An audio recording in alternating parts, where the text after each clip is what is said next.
Okay, let's unpack this. We often hear about the greats of history. You know the type. The conquerors, the map painters, the guys with all the statues. We obsess over the Alexanders and the Caesars. But today we're doing a deep dive into a figure who I think might just be the ultimate connector of the ancient world.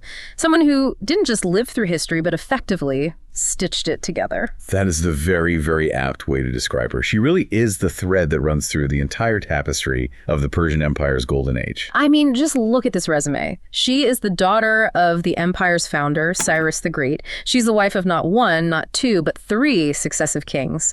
And she's the mother of the guy who eventually invades Greece. We are talking, of course, about Atossa, queen of the Achaemenid Empire. Exactly. And what makes Atossa so fascinating isn't just who she was related to or, that she had a front row seat to history.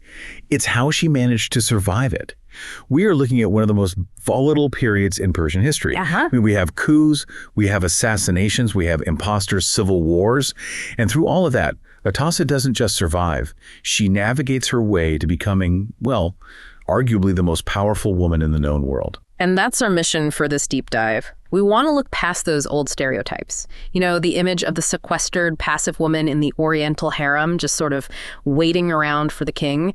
Because the sources we have, from Greek tragedies to actual administrative receipts, they paint a completely different picture.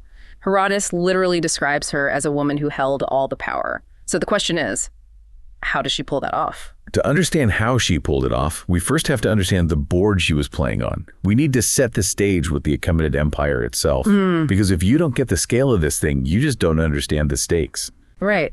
And just to give everyone a sense of scale, this isn't some small kingdom. We are not talking about a city-state here. Not at all. This was the first Persian Empire. At its height, under the kings Atossa married, it stretched from modern-day Bulgaria and Libya in the west, all the way to the Indus River. All the way to India. It was just massive. It contained something like 44% of the entire world's population at the time. That is just mind-boggling. And Atossa's father, Cyrus the Great, he didn't just conquer it with brute force, right? Reading through the notes, he seems, surprisingly modern, or at least politically savvy in a way that feels very different. He was a visionary in terms of his governance. You have to remember, before Cyrus, you had the Assyrians and the Babylonians. Their whole strategy was conquer and crush. They'd deport entire populations, erase local cultures, and just rule through pure terror. Cyrus completely flips the script. He creates this model of religious and cultural tolerance. The Cyrus cylinder approach. He tells the nations he conquers, essentially, you can keep your gods, you can keep your customs, just pay your taxes and don't rebel. He's the one who allowed the Jews to return to Jerusalem from Babylon and rebuild their temple. Which is why, and I find this fascinating, he is the only non-Jewish figure in the Bible to be referred to as Messiah. Anointed one. Yeah, precisely. He understood that people are a lot less likely to stab you in the back if you aren't forcing them to worship your gods. He built this sophisticated bureaucracy.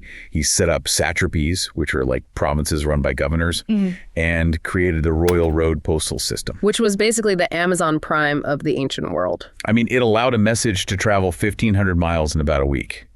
In the ancient world, that is light speed. So he builds this incredible machine of an empire. But here's where it gets really interesting for our story. In this system, because Cyrus was so successful, his blood became the ultimate currency. Dynastic legitimacy. Exactly. If you wanted to rule the empire Cyrus built, you needed a connection to Cyrus. And this is where Atossa becomes the most valuable person in the world. She wasn't just a royal.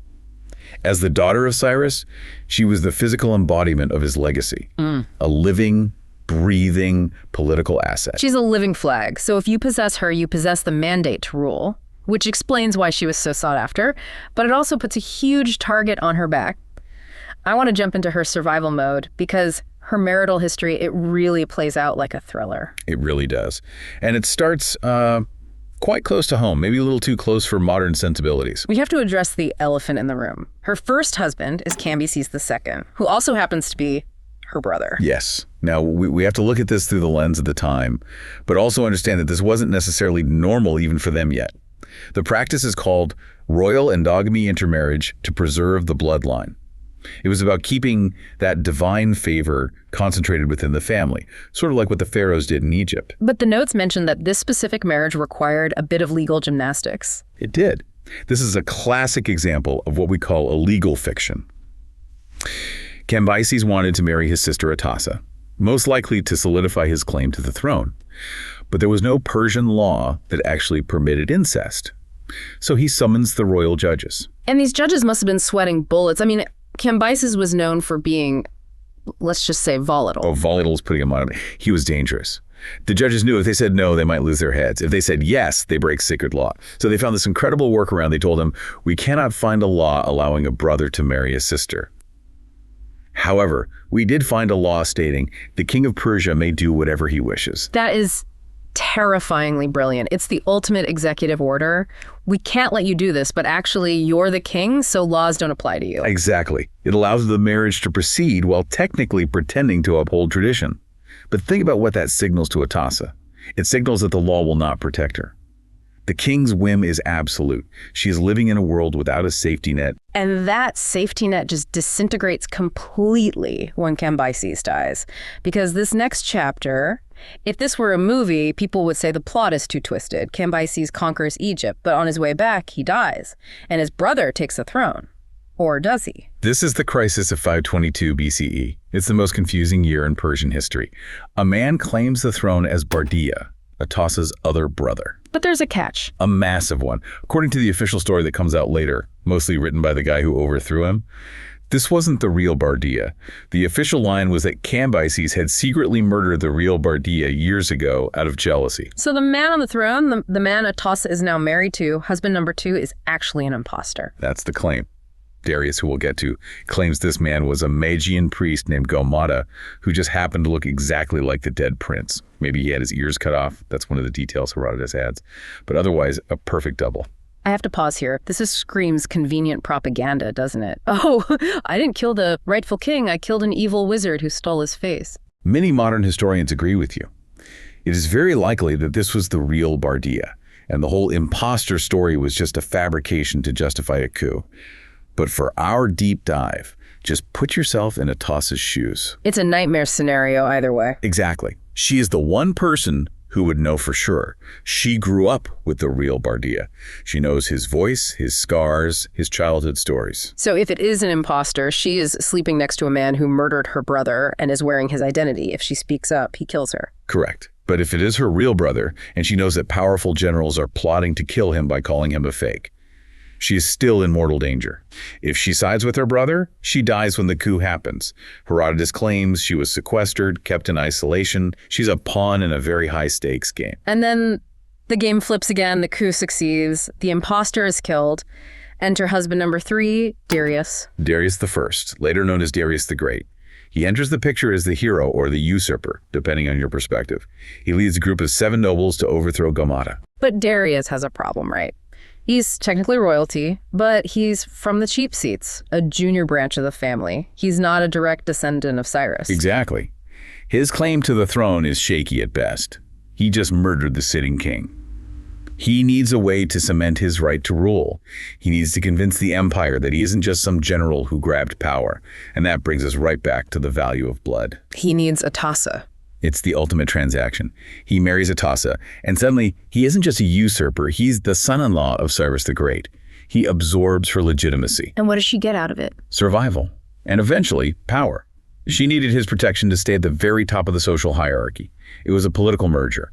But unlike her previous marriages, this one seems to have evolved into a genuine power partnership.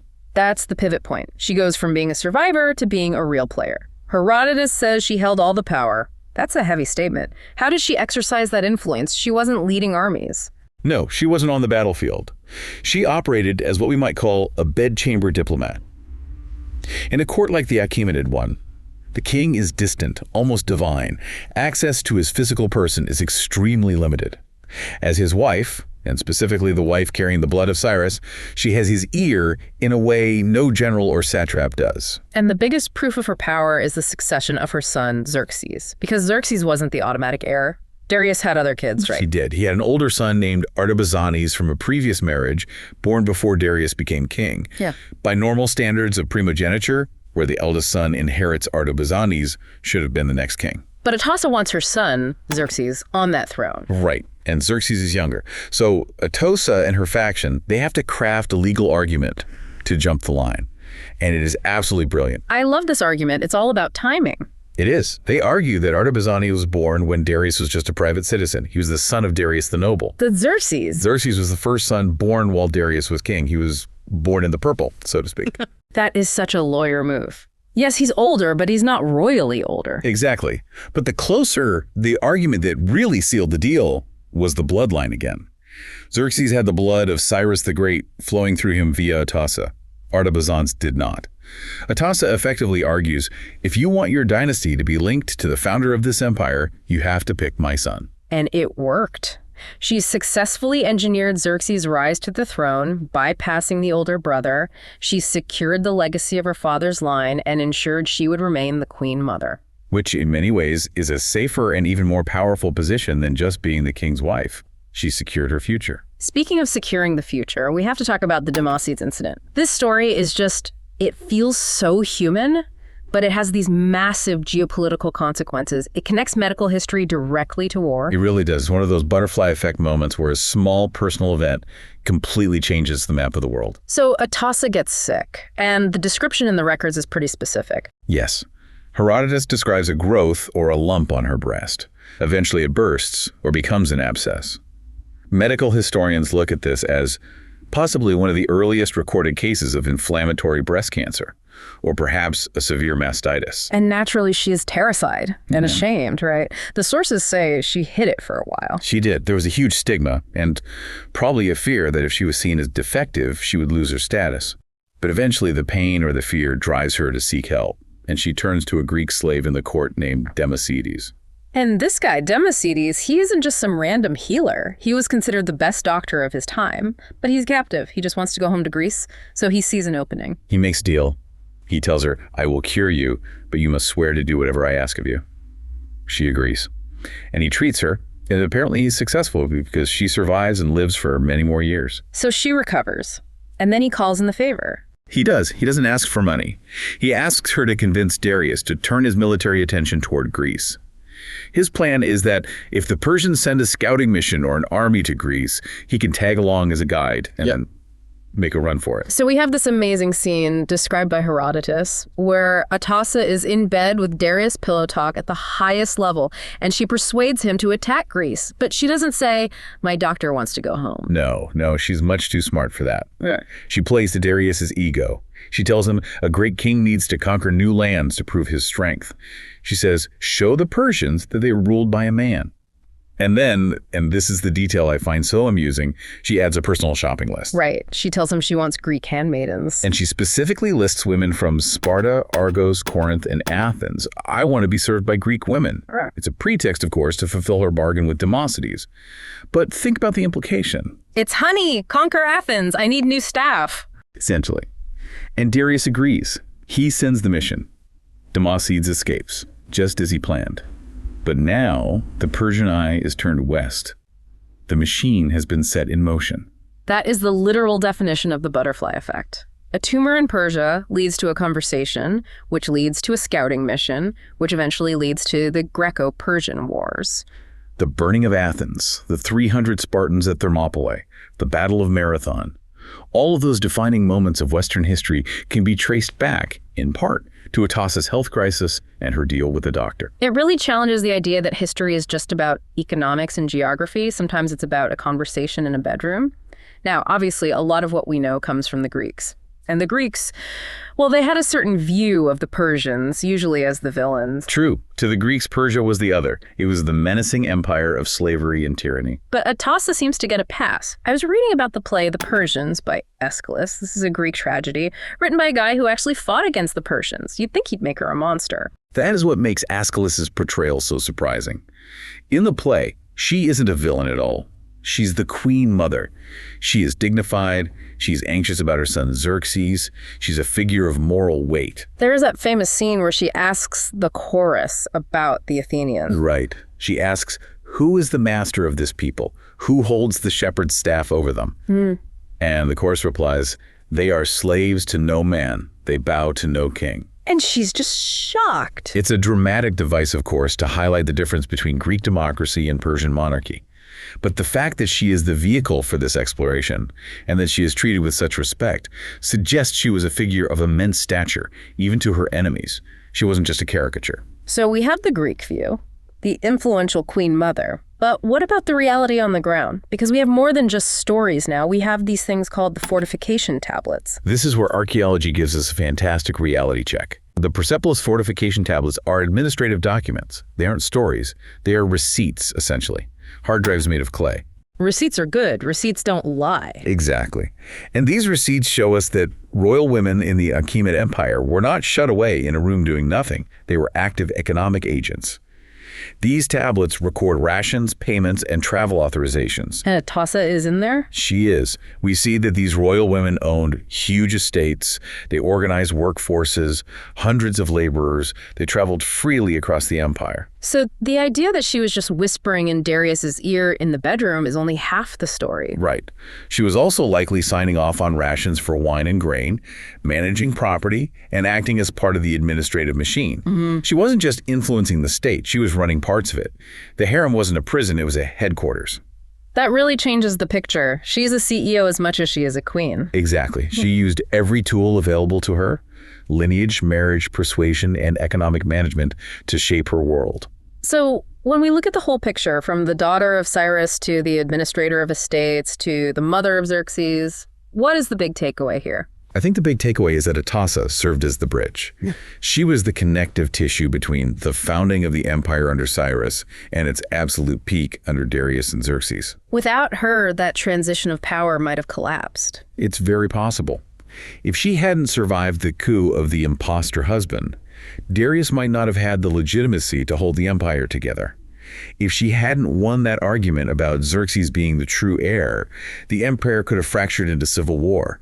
She provided the continuity that allowed the empire to endure. And she really challenges that narrative of the ancient woman as just a passive bystander. Completely. She didn't have the title of king, but she shaped the geopolitics of the ancient world just as much as any man with a crown. It really makes you wonder if she hadn't survived, or if she hadn't called for that Greek doctor. The entire history of the Greco-Persian Wars, and thus Western history, might have looked completely different. Western civilization might be unrecognizable if not for a debt paid to a doctor by a Persian queen. That is a lot to think about. Next time you see a map of the ancient world, remember the woman who stitched it together. Thanks for listening to this deep dive into Atossa. It was a pleasure to explore her world. We'll see you next time.